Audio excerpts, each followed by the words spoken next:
Okay, hello there, this is Rank Carcass, or RC. I am finally back. I haven't done a video since General Hand Grenade was over at my place in September to play a game. Life's been really insanely busy, and now I finally have some free time. I had a couple weeks off at Christmas, and I was hoping to get some of this done.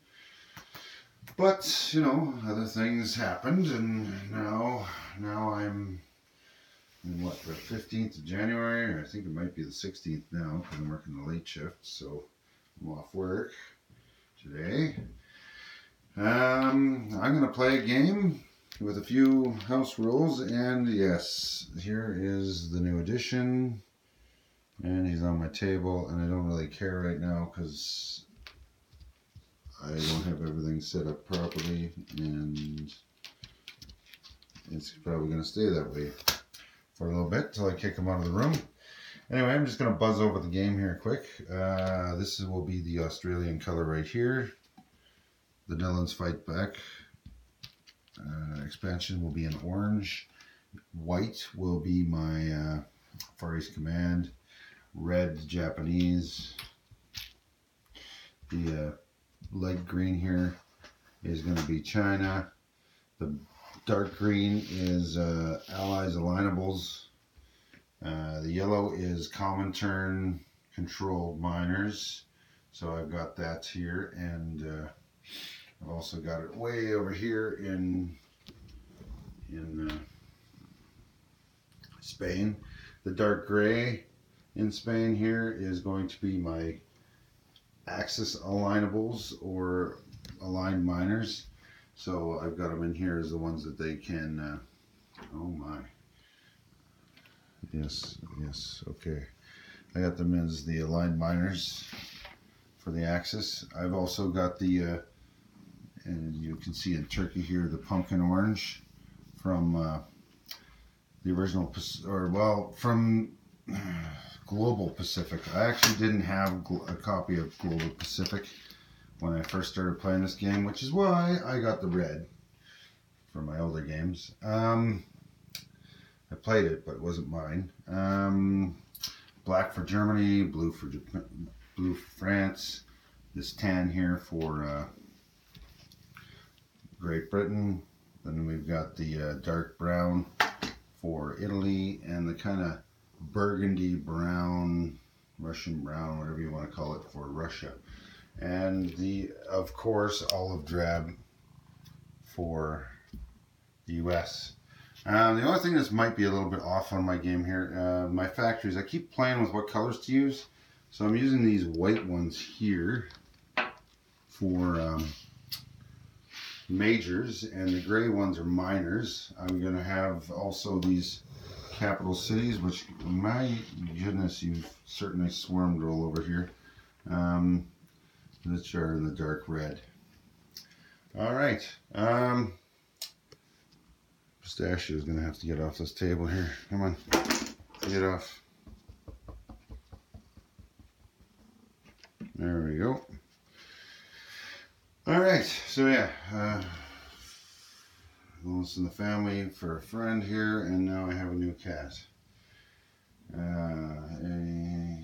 The edition is working out all right. He seems to be fine. So yes, Netherlands fights back. Well, let's just start there. They get this commando unit, attack 2, defense 2, move 1, cost 3. They're a marine and airborne at the same time. You can build them as a militia in Sumatra, a maximum of 1 per turn. Sumatra is here. Alright, a slight house rule to Netherlands Fights Back. Can't remember if I did a video on Netherlands Fights Back yet, but even if you don't use the, there's a way you can eliminate the Netherlands so that, you know, you can kill them, and you kill them all at once, and then the British never get any money from it. And this kind of eliminates that because you get the extra bonus income. So we give them +3 for each attack at a border of the Netherlands zone, any Netherlands zone, so C zone or land zone that directly borders anything owned by the Netherlands. And +1 for a major power declares war on anything in Europe only. I need to write that in here, so let's just get rid of that. And I'll find a pen and write in Europe only.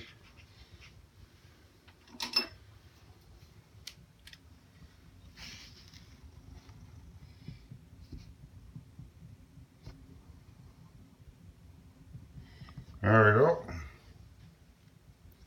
Now I can't screw that up later. July 39 +1 D6 per turn, so income increases the same as the US and everybody else uses. Technology bonus rules. So tech available July 1939 as per the rules.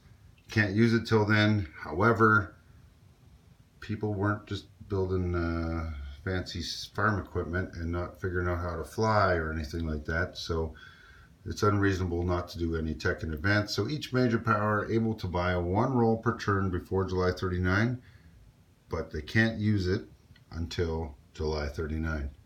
And I'm going to use something I did with General Hand Grenade a couple times. It worked great. Changes up the game a bit. So 1 bonus tech awarded before game start. And we'll do that in a second here. Sinkiang, Zibe, Sema, and this is not it. Warlords that align to CCP, not to KMT. All other warlords join KMT.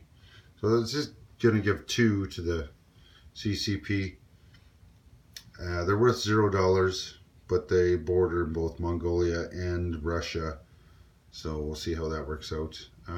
Everything else, I've done this a couple times in game. I'm just going to show it on video for a change, if it even comes to that, because the warlords may not align. It depends on what Japan does. Light cruiser, we just threw that in here. Attack 5, defense 5, move 3, costs 5 and 5, 2 turns in a row. And battle cruiser, attack 7, defense 7, moves of 3, costs 5, 5 and 4 over 3 turns. These are nice little additions to the light cruiser and the battle cruiser to every country, but especially something like the Netherlands. This is actually modeled after is it 1070 or 1047 or 11? I don't know. There's an expansion pack that has stats for battle cruiser for the Netherlands. I use that stat that way. Somebody like Netherlands or Australia actually has a chance to build a navy to fight with the big boys, but they don't have the ability to build ships, capital ships. Seaplane, I can't remember which one this model is. This one's modeled off of. Attack of 4, defense of 4, move of 8, cost of 9, combat air patrol range of 2, target select of 1 on naval units, and can land in sea zone with naval or seaplane base that you own of your own. And, you know, as per the rules, it lands in the water, but it would be docked on a dock, so it counts as part of the land zone once it's parked. Medium factory, really basic, builds 3 turns of 5, minors 2 turns of 5, majors 4 turns of 5, max damage of 10, which is in between the 5 and 20 of the other 2. Alright, so yeah, 1 turn upgrade a minor to a medium, 1 turn upgrade a medium to a major. Alright, what else do we got? Fighting railways, I love throwing that in there just because it gives you the ability to move your supply lines around. So you can build change a rail or build a navy base or something to change your supply line if need be. It's got rail, cost 4 to cross a border, 8 in a mountain. Strategic damage may be done to the rail, which is the equivalent maximum damage of the rail capacity. Armored train, no attack, no defense, move of 8, cost of 10, carries 1 land unit in combat move, and must be starting and finishing with the train for the move.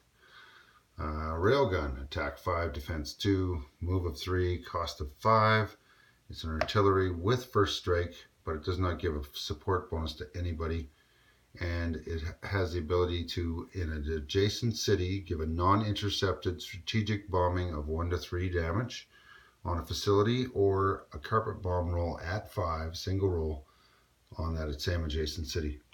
And my most favorite, remove fall of Berlin from everybody. So allies as well, instead of having to wait for Berlin to fall, may attack Russia as well, depending on what their card says. I don't change anything there. And Russia declaration of war may be on any major or minor power except for the Comintern, which is its own controlled power as of January 1939, as per their card. So there we go. Fortification, coastal gun. I'm using this for Marines. I'll be putting one of these underneath my seaplanes as well, so you can tell that they're a seaplane. Mountain, airborne. Country special would be anything from Black Shirt Militia, Iowa class battleship, you name it, it's on there. I'm using these yellows for heavy or tech advanced units. So say heavy armor, advanced artillery, heavy bomber, you name it. This light here, or old tech, I'm using those for torpedo boat destroyers, stuff like that. Light tank, maybe I don't have air transport sculpt, so I might use that under strategic. Orange just signifies that it's been damaged, and I use these unit counters of, I use these unit counters. Let's pick them up and put them back up there, because they don't do me any good down there. Unit counters of 1 at white, 3 for green, 5 at red, and 10 at pink. And I use these counters underneath the damage or to signify how many units there is. All right, there we go. Let's do our tech rolls for everybody. I actually had already done this, but it's been a while since I did my last video, and strangely,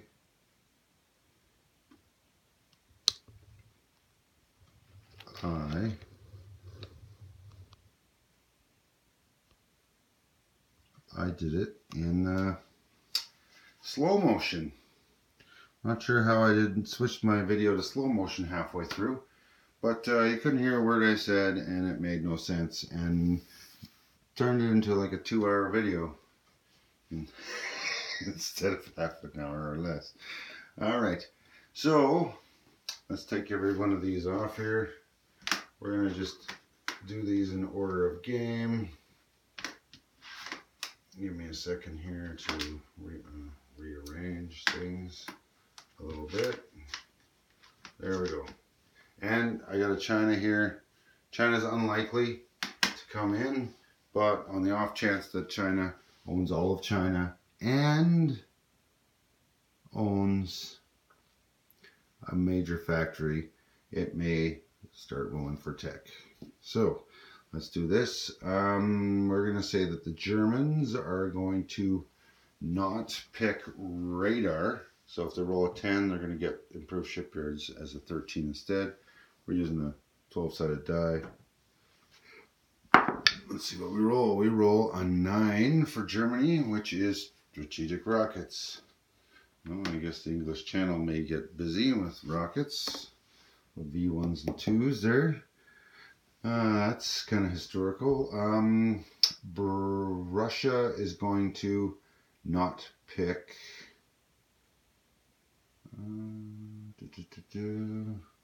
Rockets are kind of crappy for them, but even more crappy is advanced submarine warfare. Let's pick that one. It's number 8. And I roll a 7. I guess Russia gets advanced submarines. Alright, Japan is going to pick strategic rockets. And Japan rolls a 9, which is strategic rockets. But I picked that as not being it, so it's going to go to the 13. That's a bonus for Japan. It starts off with improved shipyards. Very handy for a naval power like Japan. Britain is going to pick... Britain's going to pick heavy armor. And I don't know what's going on with this die, but I just rolled 9 again. So that means that 3 people have rolled